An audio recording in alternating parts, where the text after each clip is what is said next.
well, the biggest thing that I say to people all the time is like, courage isn't the lack of fear. Courage is being afraid and doing what's right anyway. So, Yeah. what a courageous move on your part. And I haven't regretted it at all.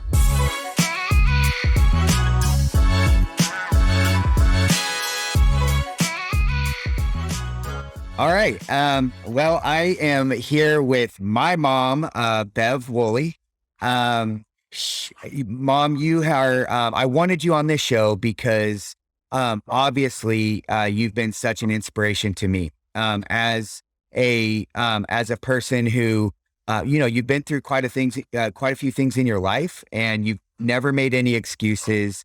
You haven't let that hold you back. Well, I shouldn't say we all make excuses, but you've still accomplished your goals. You've done some pretty big things. Being a small town Kansas farm girl who was a single mom, and you just didn't let anything hold you back. So thank you for being who you are in my life, and thanks for being on the show. Oh, you're welcome. I'm glad to be here. I always look at you for inspiration. So, I think I've done a good job of raising you as far as I could. Once the Army got a hold of you, hey, it was good. Well, you got me that far. Yes, you kept me alive. God. Kept me alive and out of jail for 18 years.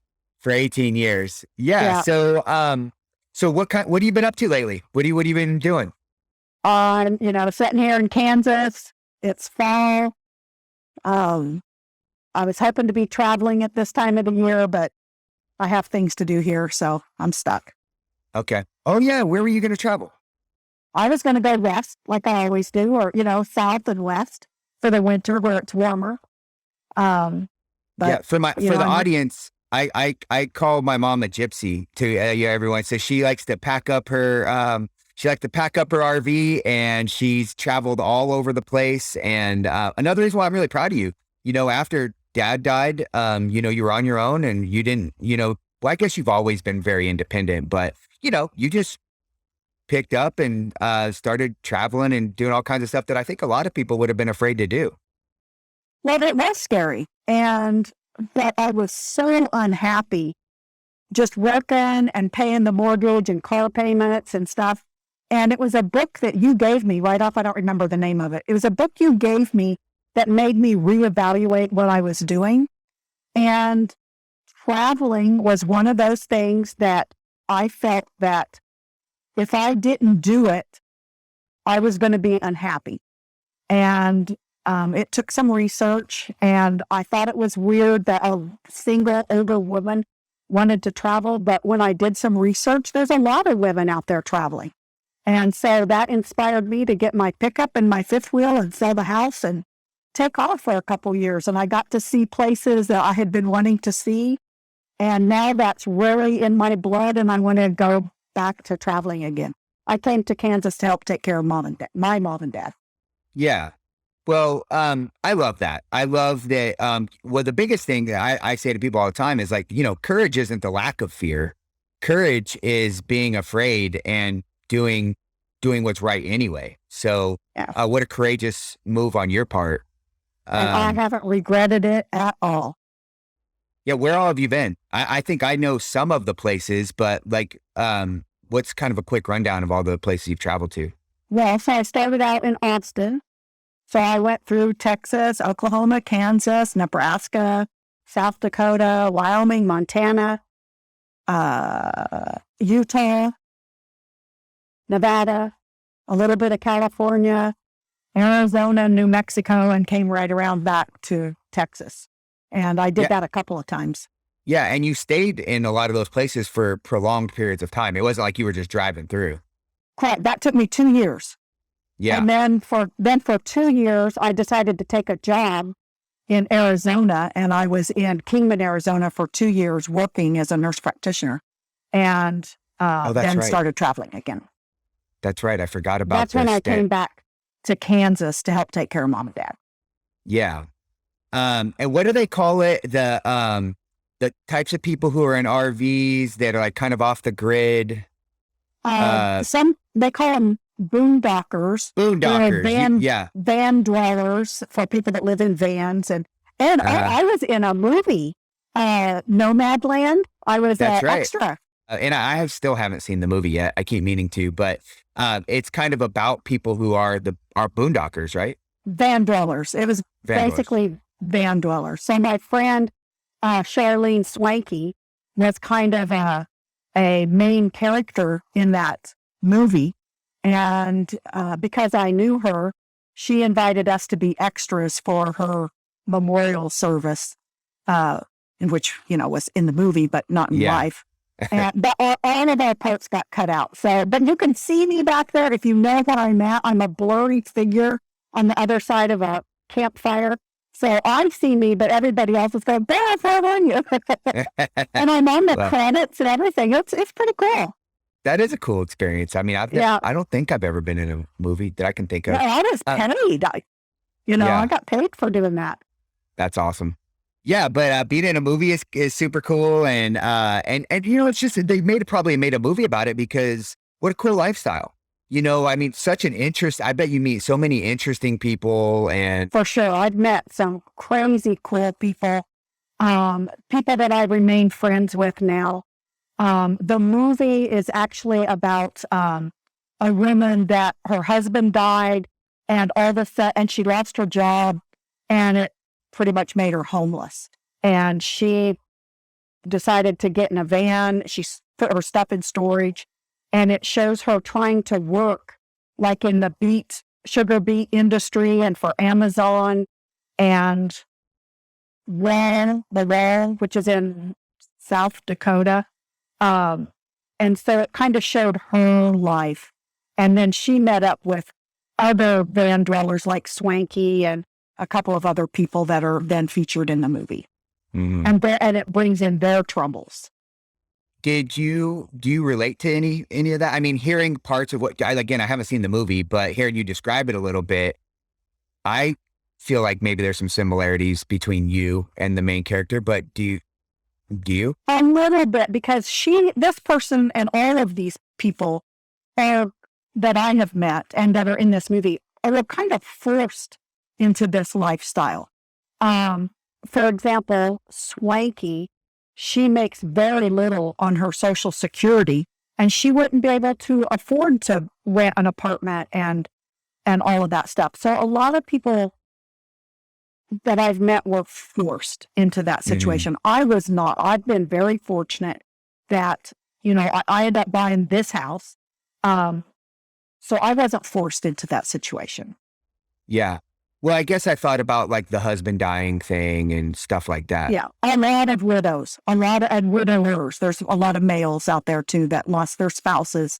And, so in fact, I would say 75 to 80% or even more are single persons that are out there traveling. There are a lot of families that have children, and they're out homeschooling their children while the parents work online, have online type jobs doing whatever. I think that's so cool. Yeah. I mean, I obviously because of like the industry I work in and stuff like that, it wouldn't be possible. I mean, it's kind of like an in-person industry, but I'm kind of a little jealous of people who have the type of work where they can just take their kids, their family, and go wherever they want to be and still live the lifestyle that they're accustomed to. You Right. know? Well, and the kids, just think of what the kids get to see. I mean, Oh some of yeah. these people post what they're doing, like they're down in Texas or Florida at one of the space centers, and their kids get to go on tours and all these historical places. And it's very interesting to see where they take their kids and how they integrate that into homeschooling. Yeah. I mean, it's just an education beyond what I love the type of education that you can't receive in a classroom, that you can't read in a book, the experiential stuff that just you have to do it to learn it. And that's it. I kind of chalk that up to that. Oh yeah. But people like Anne Marie, what Anne Marie does, they do that. She could do that wherever you live. Yeah. Consultants. Yes, and Yeah. that's what most of them are consultants of some sort. Yeah. And now with the way that COVID happened and the pandemic, more people realize that, okay, this is the time to go and do it, which I, Yeah. again, it's pretty Yeah, I cool. think people have rediscovered themselves that with this COVID and have really, found a fork in the road and they went a different direction. It's Hmm. kind of interesting to see um, how that affected change in a lot of people. Yeah. And I said from the beginning, yeah, well, because I've been through a lot of, a lot of hard times, and just from knowing, every horrific event that I've been through produced something beautiful. And Sure, something like a pandemic, I just knew that, of course there was going to be some horrific things that came out of sure. it, but I also knew that it was going to foster, you know, creativity and innovation, and something positive and I think we're seeing that quite a bit. Right, right. Well, I guess, so speaking of hard times, again, like, one of the things that I know, obviously about you, because you're my mom, is that you've been through a bunch of hard stuff, and that you've, perseverance, persistence, fortitude. These are all words to me that are, well, something I really just aspire to, and that I hope that I can help coach other people to, just a sense of resilience. And I think I learned that from you. I think who I am and how that was built into me, for better or worse, and why I am the way I am, is because, we went through some hard times, and so have you. And we just kept going. Yeah. What would you say is one of the hardest things that you've been through? Like, what are some events that you look back on now and and are like, that was like the Other hardest thing than I went raising an ornery teenager. through? I tell people all the time, you're a saint. We may get into it on this podcast or whatnot, but uh, yeah, I mean, couldn't have been easy. Um, Raising a kid like I was. I was adventurous, wild, independent, um, not very little regard for authority, and you had to deal with the fallout of a lot of that. So I'm sure Yeah. that was hard. Yeah. Every year at the beginning of the school year, it was like, dear God, make this the year that everything clicks and it's okay. And I think I did that for 12 years. The year would Because come and the it year would started in go. kindergarten. It started in kindergarten. Yeah. And just I think about education a lot, like the education system and the way that, classrooms are. Having been a kid who struggled so much, like you said, every single year with every single teacher, and because we moved a lot, it was also, it wasn't just the system I was in. It wasn't like one classroom or whatnot. I think it And was the actually, system. well, as a whole, right? There's kind of like there is a paradigm of education, and how they do it in California is only very slightly different than how they do it in Baltimore. Right. It's a structure. Yeah. But do you remember when I went to school with you one day? I think you were in fourth, fifth Yeah. grade. Yeah. You sat in the corner and went to every class. I thought it was sixth grade. I don't remember. That Yeah. was an eye opener for me because it was like, good God, no wonder you are bored and causing trouble, because every class was boring and there were so many kids in the class, and the teacher was up there. You know how that comedian goes, now class, turn to page 3, that kind of stuff. Bueller. Yeah. Bueller. Yeah. And then your math teacher, that elderly math teacher, oh my God. And I think because I'm not good at math, that one made an impact on me because she made it so boring. I mean, she turned around in her chair, and I'm going to do this, and wrote on the blackboard like this. And then while she was doing this, you guys were throwing paper planes and goofing around, and she turned around, class, stop misbehaving. And then she'd go back to writing stuff. It was terrible. And I Yeah. think that was when I made the decision to put you in private school. Mm. And I think you did better in that setting because the classes were smaller. You got a little more attention, which I'm not saying you needed attention, but yeah, you did. Because if you were not being challenged in that moment, then you were challenging other people, the Yeah. teacher, and it was like that all the way through your school. So I think you did best in the private school, to be honest with you.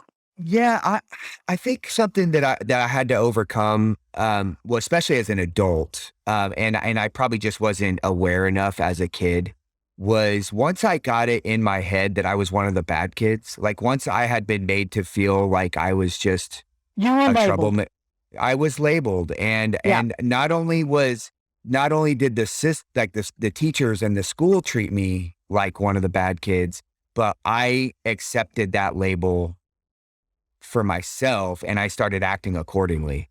And Right. that's kind of hard to break out of. Right. But the thing is, you weren't bad. Bad as in bad.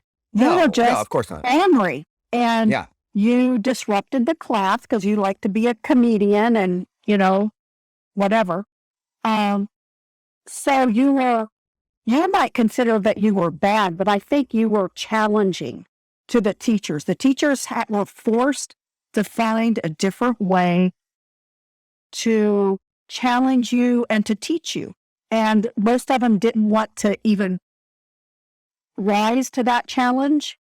They wanted you to fall in line like all the other kids and just do what they say and go on to the next grade. That's what they Right. wanted. And that Yeah. was not you.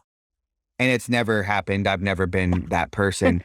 Honestly, I just not, and that's my desire. I'm actually on I just got asked to be in this thing called the Student Health Advisory Committee for the school district here. And they gave me this questionnaire about, and I don't know, there's like 20 questions on there. And a couple of the questions are like, for my kid, what is it that I hope for her? And like, what do I, the questions are, I'm paraphrasing, but around like, what do I want for her education and what do I want for her life and all these other things. And also then it like expands the questions. Okay, like what do you want for like all the kids in the school? And what do you want for the community? And what do you want for the parents?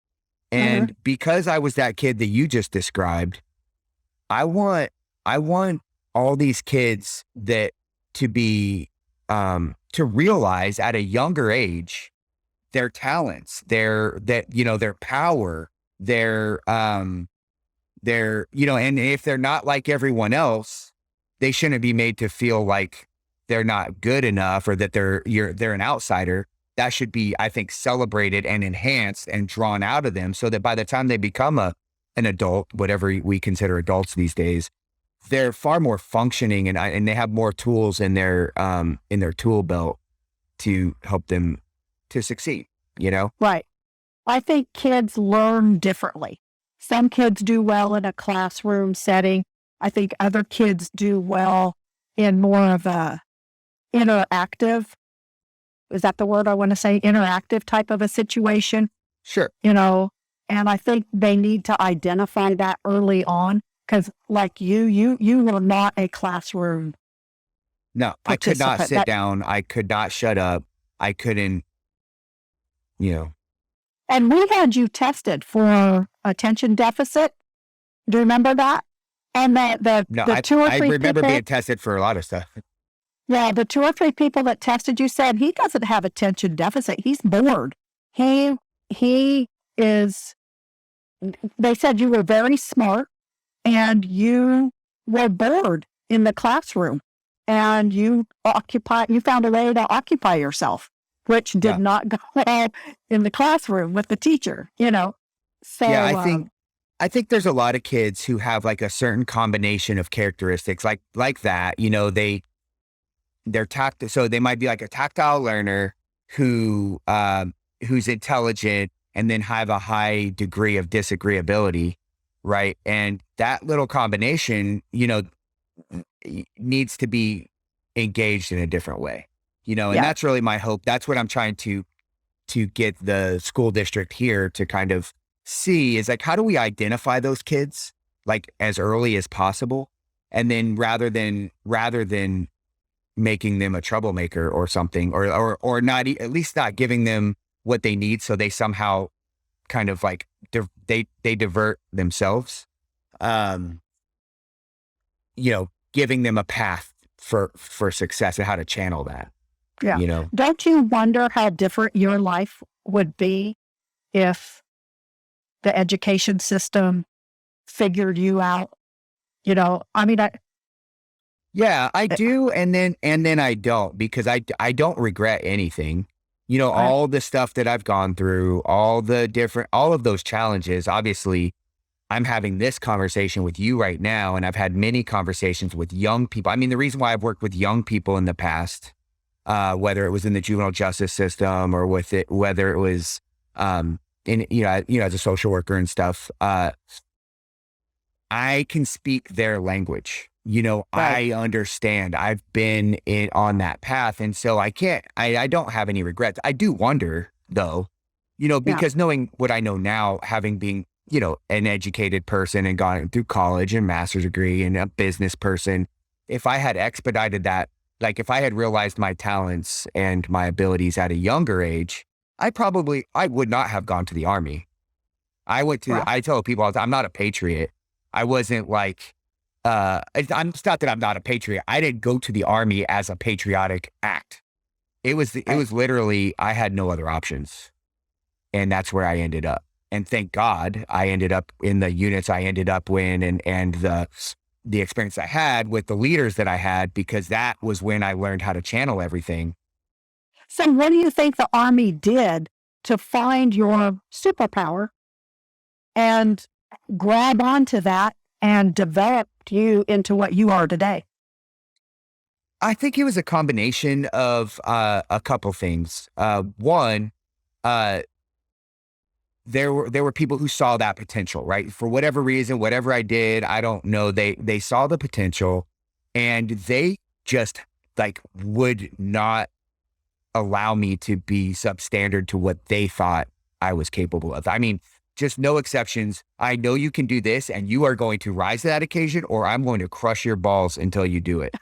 And and I mean, and they loved me that much to hold me to that, Yeah. and that's powerful, because the opposite was that when I was a kid, as a younger person, they almost made it the opposite. Like, your potential is down here, so just sit over there in the corner and and color until, and just like, don't cause me any troubles. They didn't like try to bring me to my best.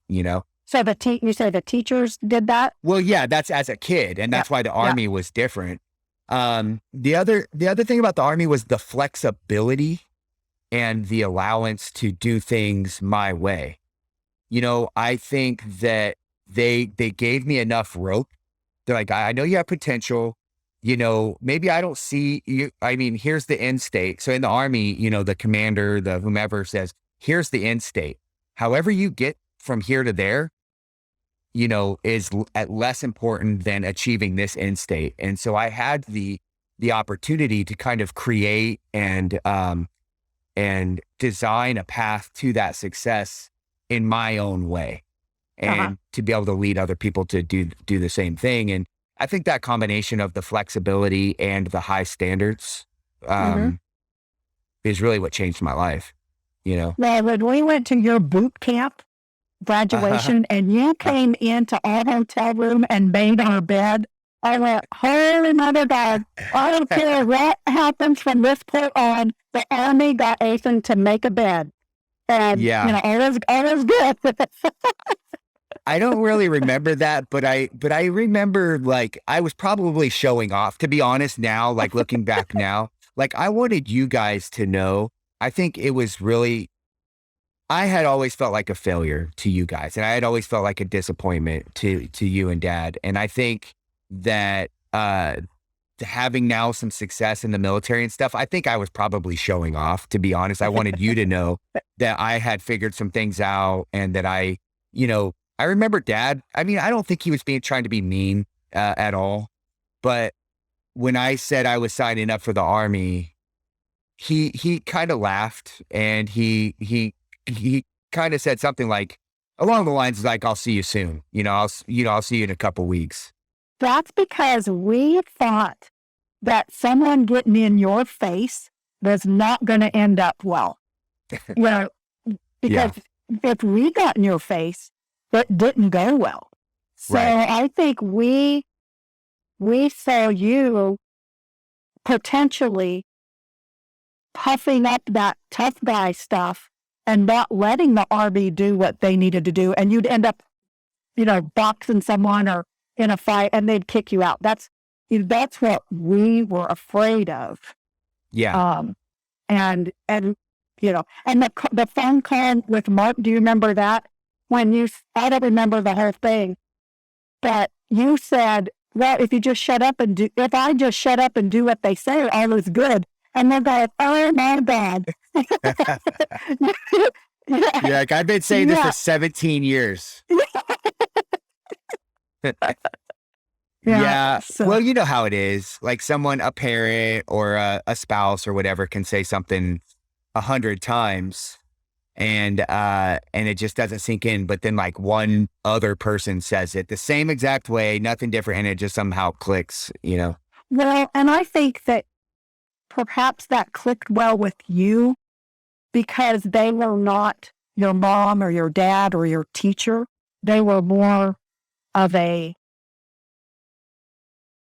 role model, maybe, or Mhm. something, and you jived with that more than someone being authoritarian. Even though in the military, I think they're authoritarian, but different than mom and dad and your teachers at school.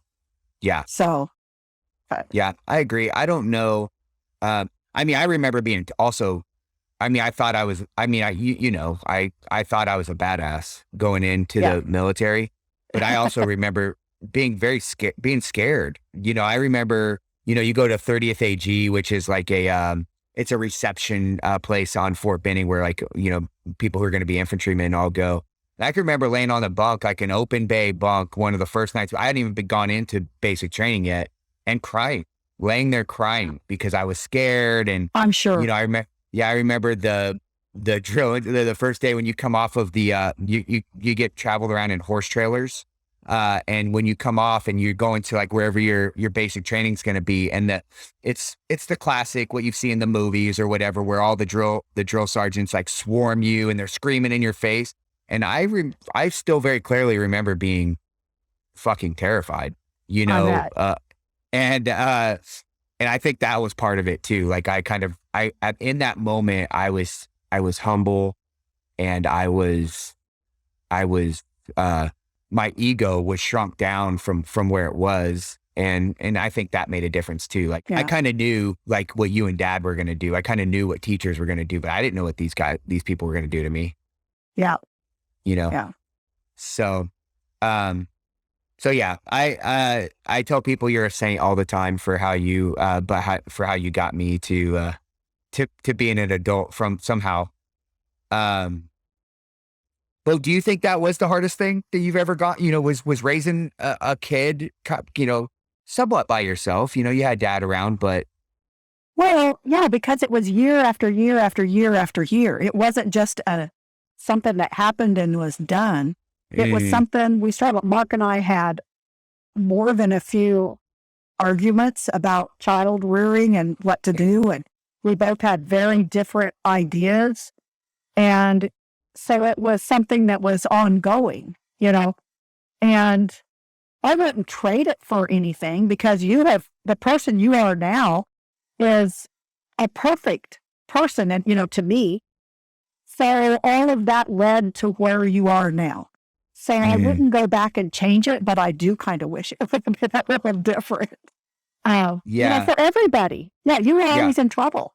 always. And Yeah. I think you were grounded most of your life, but you didn't care that you were grounded. That did not affect you at all that we could tell.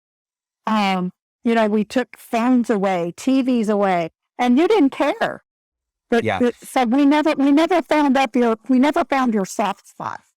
Yeah. I think that was maybe why I was sick, or maybe I guess I was born this way or whatever. But I think another reason why I was successful in the Army is because, you know, I'd been through, there was nothing they could do to me that I pretty much hadn't already gone through before. I tell people all the time, because I was in so much trouble all the time, I lived in an empty room with not a lot of toys, no, no TV, nothing. I had a set of encyclopedias to entertain me if I got bored, and most of the time that's where I was at, because I was in trouble all the time.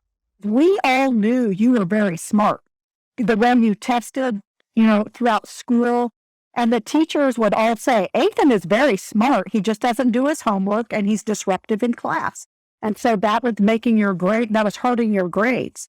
And then when you tested for the military, and all of the branches were calling us, Coast Guard, Marines, Air Force, Army, Navy, they were all calling. And one of them finally says, well, he tested so well on the test, scored so well on the test. So of course, everybody's going to be calling because we all want him in our branch of the military. Yeah. So, you were very smart. We just never figured out how to direct that. But the Army did. You want to know a funny story about that test? You take what they call the ASVAB test, which is like it's a aptitude test for the military. Uh-huh. I took it in a junior in high school. And obviously, again, with no intentions of going to the military, but I got like a half day, they gave you a half day out of school. You didn't have to go to class for that morning. But I got so high before I went before that test.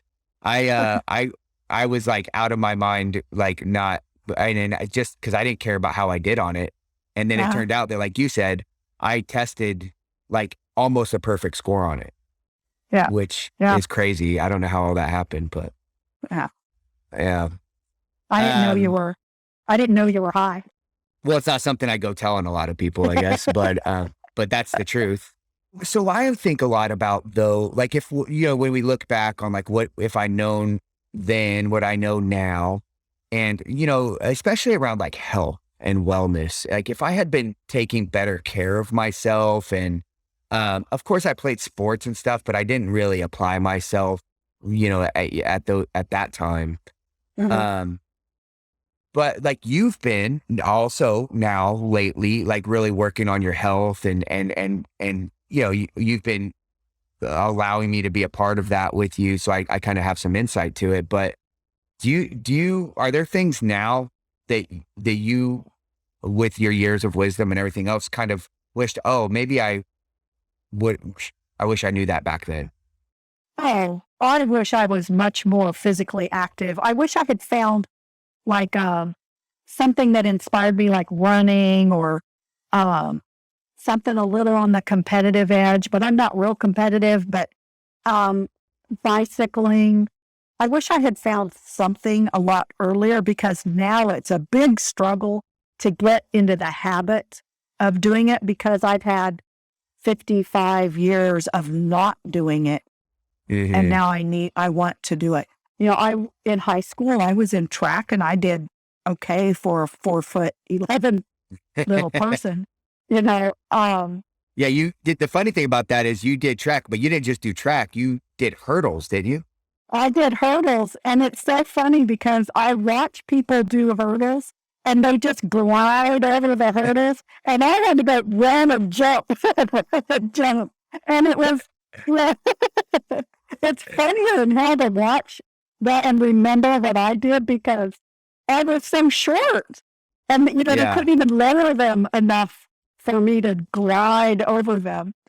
What coach thought it was a good idea? What did the rest of the team look like for them to think that it was a good idea to put you as the hurdles person? Keep in mind, I was in a very small school, and almost everybody had to be in the sport, so you had enough to form a team. Yeah, would you graduate with like 9 kids or 11 kids 11. or something? There was 11 in my senior graduating class. Yeah. So, like the boys, they had to play football and basketball otherwise they didn't have enough for a team. Yeah. And we played, was it 6-man, 8-man football? 8-man. But Usually smaller schools play 8-man football. Yeah, Yeah. so we played 8-man football, and we barely had enough people for a team. That's crazy. So there wasn't very many bench warmers. I love going back. So my family, for the audience, my family's from Dorrance, Kansas, and Dorrance is a tiny farming community. I think now there's 175 people in that town. Yep, that's it. Yeah, 175 people in that town, and I don't know. There's something about there's like a sense of pride for me about that, knowing that like that's where you're from and that's where my people are from, and I don't know why I feel that way, but it's so tiny, and life is just very different there. It's very different. And of course, you left there at a very young age, and you as lived soon in as I big could. city. Yeah. What was that about? Why did you leave? Because this is all I had known, and I knew that there was. We didn't travel when we went on vacation. We didn't go to places, and I wanted to go see places and experience more than what this tiny community had to offer. And I went as far as Oklahoma, and initially, and then ended up in Nevada, and that's Oklahoma is where I met Mark, and then Mark moved to Nevada, and then I eventually followed him there. I wanted to get out of here. Yeah. And so, okay, so the first place you went was Oklahoma, like before I was born? No, I went to school about an hour away from here to a VOTEC in Beloit, and that was my first year about away from home.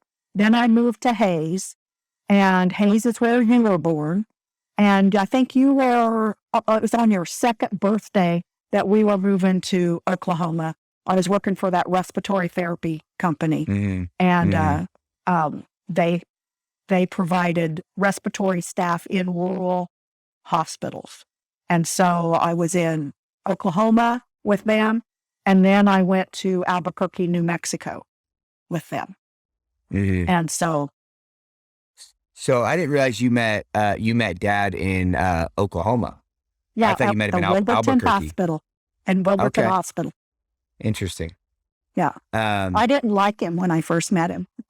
No? Why not? No, because he had a really weird sense of humor, and I wasn't used to that. And you know what I'm talking about, right? I know what you're talking about. Yeah, and he just had a weird sense of humor and was really sarcastic, and I never knew when he was joking and when he was serious, and so I had a kind of a hard time with that. And but then, of course, that changed after I got to know him. So. Yeah. Was it he hard? Was the PA. Yeah, he was the PA that you worked for or worked with. Right, I guess. That was his first place to work after he got out of PA school. Okay. Was it weird, like trying to date, being like a single mom, or like was that fine for you? No, it was hard. I don't know why. Though I guess there are some men that didn't want a family, that wasn't theirs, so to speak. And then, of course, finding a babysitter, and it was expensive, for a single mom. I had to watch my pennies, so finding a babysitter and going out and stuff. I wasn't a party girl as far as going out to bars and stuff like that. So, yeah, it was kind of odd. Not odd. Yeah. It was just challenging. Yeah. I can only imagine, but I mean, also, like I said, that's one of the things that I'm like most proud of you for, because, you had me at, you got pregnant at 18, had me at 19 or something like that. About that. Yeah. Just before, August to December is when I turned 20. You would have had every excuse. You would have had at least a good excuse to, find some waitressing job or something like that, which you did. I mean, I know you waited tables and stuff to make ends meet, But, and you could have just stayed that way. And, I think we were on welfare for a little while. A little Uh, while. yeah. You could have just kind of rode that out um, but you did it. Like during Yeah. that time, like you said, you went to became a respiratory therapist. And then I remember you became a nurse's aide, Right. and then, and then you became an RN, and then you became a nurse practitioner, down the road. Right. And not easy when, like you were working while you were going to school and all that stuff. Yeah. But I probably would not have done the nurses that went to school without Mark, because Mark was able to financially support us. And, I still worked, but he was able to provide, rent and groceries and all of that stuff while I went to school. Sure. Otherwise, I probably would not have been able to do that. Why did you choose medicine? Like, why did you choose nursing? Do you think? I mean, because you started from a young age. I mean, like, that's what you gravitated towards. Well, I started out as a nurse's aide. I just liked that population of in a nursing home. I've always been drawn to the geriatric field. And I just kind of liked it. I don't know exactly why. It's just what I started doing. I was comfortable in it, and every step that I took, I wanted to get better and go to the next step. So it took a while. I was older when I graduated as an RN, and I was 51 when I graduated as a nurse practitioner. So I was a late bloomer in all of those. Right. But again, you could have easily just said, "Oh, I'm too old for this," and just not done it. But you didn't let that happen. Do you think, I ask a lot of people this, and I'm curious what your answer is. Do you think people, there's something that you're like born to do? Like, what is, like you said that, something got you into that field. And you said you were comfortable with it. I think the word you used was like, I was comfortable with it. Mm-hmm. I like to think about like being uncomfortable as being something to at least try to do often. But also I believe that like whatever you're naturally drawn towards, whatever your natural inclinations are, I say what you would do for free, like whatever you would do for free, if money wasn't a thing, you should try to do that for a living. Mm-hmm. Was medicine that for you? Or do you do you think you were born to go into medicine, or that's just something that you did just to make ends meet? I think part of the draw was money, because you made good money as a nurse and a nurse practitioner. But it was also something I liked doing. If it's something I was born to do, I don't know, because I consider myself kind of creative, and I think what I was born to do was more down a creative route. I don't know what that is or what should have been. So I don't know that I was born to be in the medical field. So if you felt like, because I agree with you, I think one of the reasons why I'm creative and like why I've gravitated towards small business and creating, solutions for people that, people are willing to pay for, and helping solve problems and all the things around being an entrepreneur. I feel like a lot of that came from you. And so why didn't you go that direction, do you think? I think because I didn't feel talented enough in that, whatever it would have been, I didn't feel smart enough, talented enough to do it. And there was a lot of risks involved because, it's not like a creative route has a specific money to be made. You're taking a risk. So I think nursing and all of that was a non-risk taking direction to go. Yeah. Why don't you think you felt talented or skilled enough? I just never felt that. I never had I never had any education to kind of bring that out, or no one to support that, I guess. Mm-hmm. Yeah. So I didn't have anybody to help point me in a direction or say, hey, you're pretty good at this. Why don't you do this? You know, Hmm. and I didn't feel talented enough to take that risk and do it on my own. Okay. I mean, I think a lot of people can relate to that. There's something that's kind of calls us. It's always in our ear. It's always in the back of our mind, but we go another route because we're too scared to to listen to that tiny little voice and really to jump feet first or head first into Right. the deep end, you know? Right. And I don't know if you remember in Las Vegas when I did try to do the photography and the Hmm. Yeah. videography, my bad idea was that we focused on musicians. And somewhere soon into that little adventure, you realize that musicians have no money. And so we were not getting paid. We were getting paid very little. People would write hot checks. Um, you know, and so it was a big failure financially on that little adventure that I took. And I think that reeled me back in and said, well, let's take a non-riskier route. Yeah. So I think failure diverted me. Yeah, well, and it might have reinforced if you already had the feeling of not being talented or skilled. If you had a little bit of a confidence issue, bumping up against failure can certainly just reinforce that and be like, okay, I'm not going to go any further here. Yeah. Yeah. Yeah. Yeah. But I always thought that was one of the coolest parts of my childhood. Honestly, it was like watching you do that. Like, uh, I obviously wasn't aware of the financial part of it because, as a kid, you don't really pay any attention to that. But I always thought it was real. And I think that's where I got it from. I mean, now that I look back, I think you doing that gave me the inspiration and it spurred to me like, oh, I can create my own thing. Like I can do what I want to do.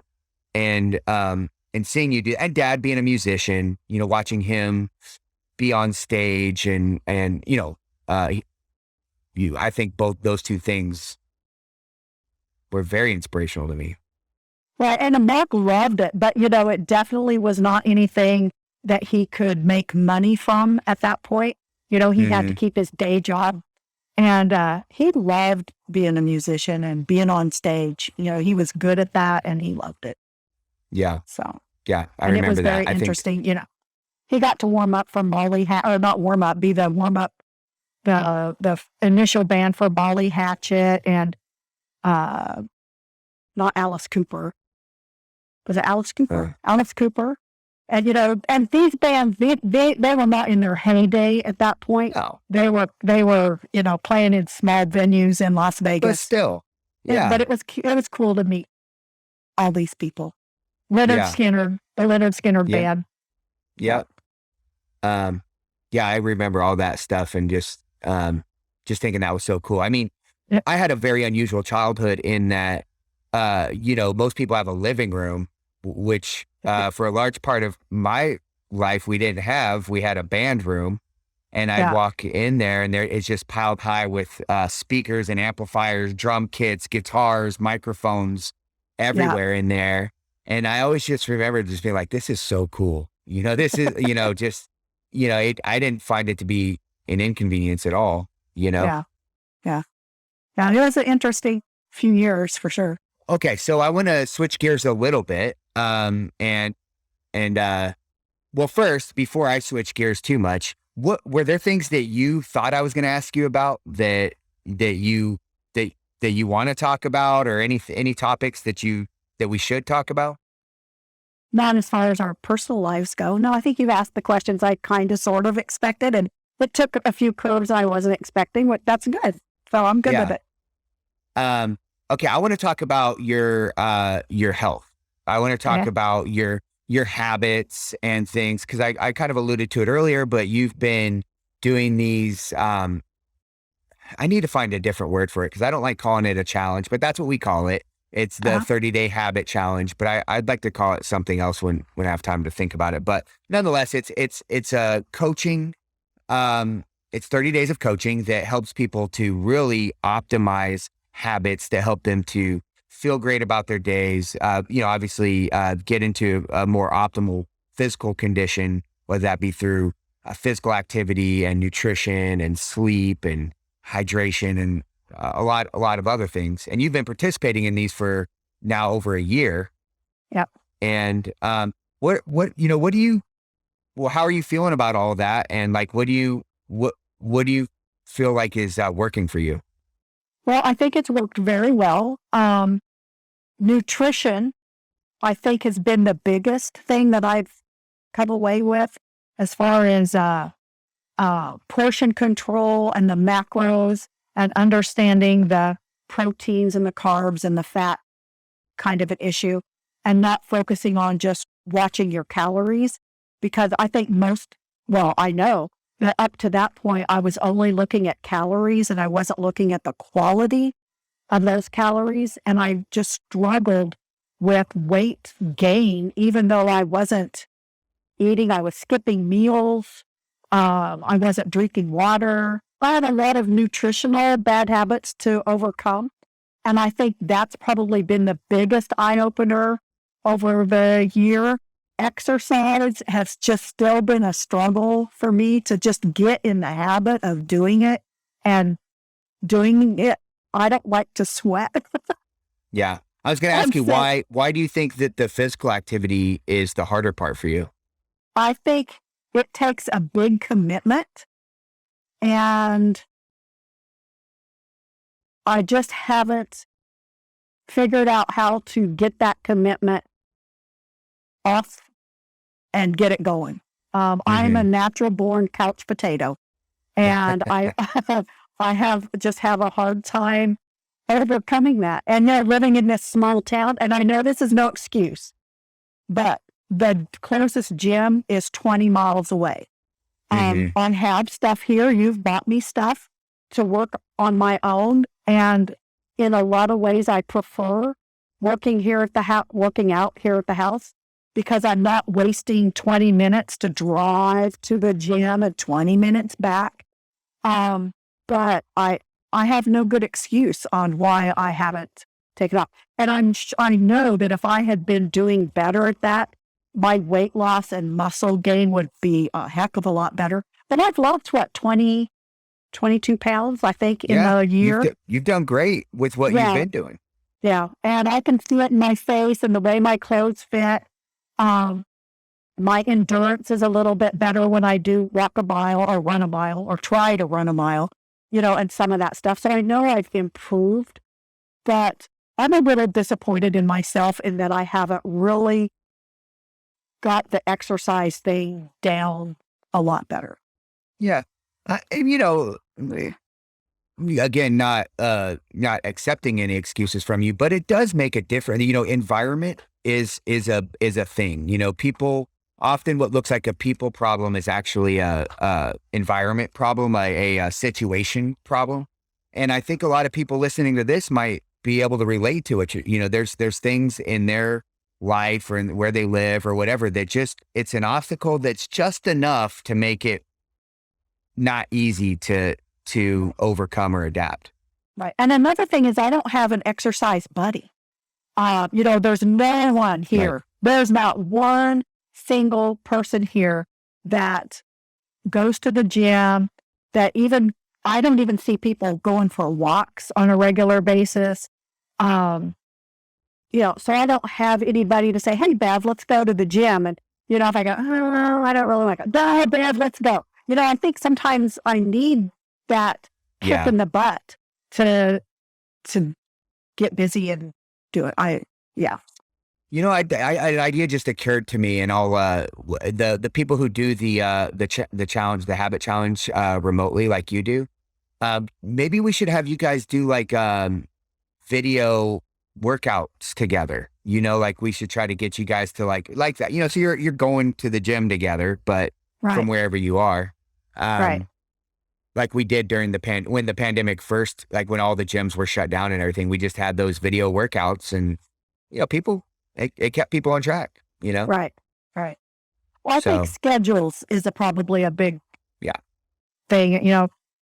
I'm retired, but I think almost everybody that I know that's part of your the challenges are, working parents, and so I think schedules would be a little bit of an issue for doing that. Yeah.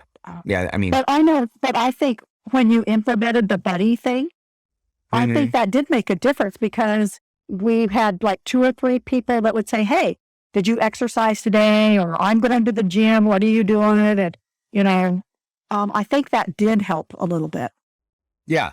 Yeah. It helps to just have someone like, kind of reminding you and, Yeah. and inspiring you. They're like, hey, I went to the gym. And you're like, well, if they did it, Yeah. I can do it too, Yeah.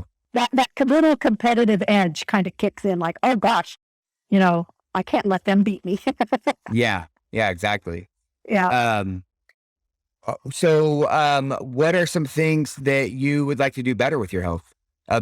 Fitness being, sounds like maybe one, but are there other things? Exercise. If, I think what's important for me is to be able to do stuff with the grandkids and keep up with them. Like Hmm. when we've gone on hikes and stuff, I'm back there huffing and puffing, and you guys are ahead of me. And, that time I went with Angelique to, is it Enchanted? What's that that rock The thing? Enchanted Rock. Yeah. Enchanted Rock. Man, I had to stop so many times. You know what? That was been 3 or 4 years ago. Hmm. We had to stop a lot for grandma to catch her breath. And, so it's those kinds of things that I don't want to feel old. So Yeah. there it is. I don't want to feel old. And Hmm. I want to stay as physically active as I can until I can't anymore. And, I have no health problems. I have no excuse for not being able to go out and do things. I don't have hip problems, knee problems, heart problems, so I have no excuse. Um, Yeah. but keeping up with the grandkids, and, I like kayaking and hiking. And so I want to be able to do those things. Yeah. I love that. And I mean, that's your why and that's your inspiration. And I think a lot of people don't keep that end state, like I was mentioning earlier, like that end state as the motivation to be like, oh yeah, I probably should get out of bed and work out today. Yeah. So that, cause it's hard to think about some distant future. Yeah. Um, it's not always right at the top of mind. Yeah. Okay. Well, any questions for me? Anything that, any burning questions? Well, first off, what's your favorite exercise? My favorite exercise. I always say that the squat is the king of all exercise. That if someone told you you can only do one exercise for the rest of your life, I would choose the squat because I think it just Really? has, I think it has, so many, um, well, it's almost a total body movement. So it incorporates so many different parts of the body. It has a lot of payoff. It has an effect on your hormones. It'll have an effect on um, even just flexibility and mobility and all that other stuff. So when I was teaching the Army Master Fitness Trainer course, I would always, when I taught how to do the squat, that would always be kind of my my quick little umbrella elevator speech for that. Is I think this should be the one. And if you can't squat, it's also a really, I think it's a high indicator of just overall health and well-being for a person. So if you start losing the ability to squat, that's not a great sign. That's a good thought, because I tell my mom to kind of do a modified squat, with a chair, a normal chair behind her and stuff. And she, then I think that would help strengthen her legs, to Sure. prevent her from falls and stuff like that. And, she does not walk very far at all. Her knees start hurting or something. But I think the squats would be good for her. And I thought you were going to say something like burpees, because that Oh, seems to be a real, multi yeah. It's kind of another thing. one that's like a total body. But for me, it doesn't incorporate those real big I mean, it does incorporate large muscle groups in that your legs are somewhat involved, but it doesn't involve them enough for me to make it my what I think is my favorite movement. Hmm. Cool. Anything else? I do have another question for you that's not physical therapy type Okay. Yeah. relation. What's a dream of yours that you have yet to accomplish? Oh, well, I'm a dreamer. So I have a lot of dreams. The one that's coming to mind right now, it's a current, I'm building a Bastrop Fitness project. And, what I would really like to do is take that idea, for smaller communities where, they haven't quite yet, they don't have like the big chain gyms or, gyms like what I believe in that are really effective for people.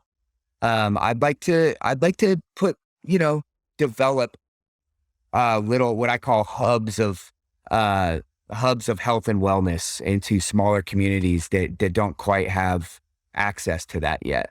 Try to take a building that you put a fitness center. There may be some yoga, some spin classes, some sort of like providers, whether they be physical therapists or chiropractors or massage therapists that just help people to be well. Um, I'd like to do that a few more times than just this one here in Bastrop. So, physical fitness obviously is an issue in this tiny little town in Kansas. Uh huh. And I've tried to think like Athan and figure out something to do here. And really, the only thing I can think of is at the park, do those stations that you Hmm. go to, and you do Oh something. yeah, There's yeah. one A in lot of gyms Russell. have those. Yeah, there's one in Russell near the hospital that I think it has 18 stations or something like that. Yeah. Our park here is very small, so we wouldn't be able to have that many. But uh, finding grants and the money to do that is a big issue for a small town like this. I'd start even more simple because that's like city property. It's a city park. There's a lot of red tape. I mean, You know, there's I- plenty of you just. know I'm on the city council now, right? Oh no, I didn't know that. You Yeah, had talked about. Yeah, yeah. I'm congratulations. only into my second month or so. So, Oh, so that's cool. that's one of my agendas is Okay. to do something to Well, promote health. what I would We do also, is I would back that off a little bit. And there's probably like a big enough garage somewhere that's not being maximized or used very well. And I and just the create like gym, the there you high school go. gym. The high school gym that's because your school burned down. It's just the gym there. So Yeah. I would invest in, or even, I mean, it doesn't have to be great equipment, but I would just create a city or town gym that's free to the citizens there. And then there's going to be a kid there. There's going to be somebody who's interested in being a trainer, Hmm. somebody who needs a job. They can manage the gym. And, you know, I think that talk about changing lives, talk about making a decision and making a move that, I mean, for that town, like you said, nobody in that town, none of their kids. I bet a lot of people move away from that town because they don't feel like they can become their optimal self, Right. you know? Well, most of the people that live here have lived here forever. They're like me. They lived here and then they came back. Um, Mm, but I see all the obstacles and all the problems, and it's kind of frustrating. mm. Um, yeah, Every one of those problems is an opportunity. right, right. But the gym is actually managed by the Alumni Association. Um, and so it's already, I think they already have insurance and Cool. stuff, because they have some events. There are not very many. Um, I think the challenge would be to find something that doesn't require a lot of equipment, that Hmm. maybe stuff you just bring in yourself, like a yoga mat or the Yeah. stretchy bands, or I mean, I maybe you haven't bring been your in own there. dumbbell. I haven't been in there, but if it's just a big open space, It's you a could just basketball have. court. It's a basketball course. So Yeah. you could have somebody who has like a group, who's going to host a group workout. Like you said, they could say like buy a set of dumbbells or buy a kettlebell or something.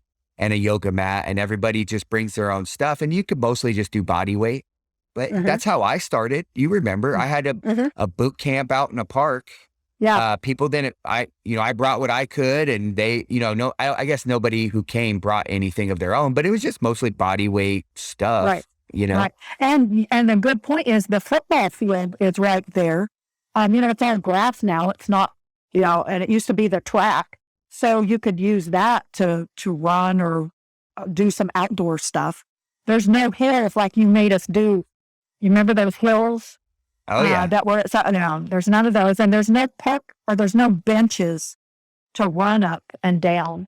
You can, That.